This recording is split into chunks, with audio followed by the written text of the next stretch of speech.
د سپین بولدک چمن د نښتې د تلفاتو شمېر 10 ته رسېدلی.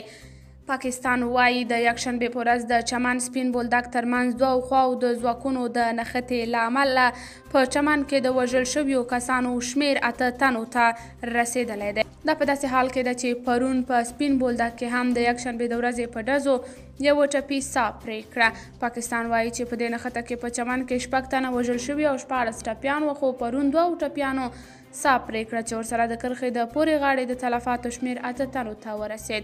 په کندهار کې د طالبانو چارواکي وایي چې په دې نښته کې په سپین بولدک کې یو افغان سرتیری وژل شوی او 3 ملکیانو په ګډون 14 نور ژوبل شوي دي، خو پرون یو ټپي مړ شو چې له دې سره په افغانستان کې د وژل شویو شمېر 2 تنو ته لوړ شو. د پاکستان پوځ ادعا کړې چې برید افغانستان پیل کړ، خو په کندهار کې طالب چارواکي او د سپین بولدک اوسیدونکي وایي چې برید پاکستاني ځواکونو پیل کړ.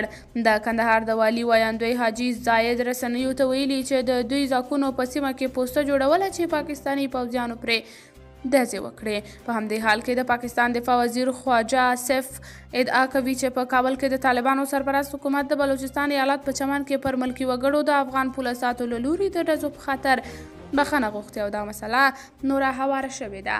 قدرمنو کتونکو، تاسې په هکله څه نظر لرئ؟ کمنټ کې شریک، ویډیو لایک او چینل سبسکرایب کړئ.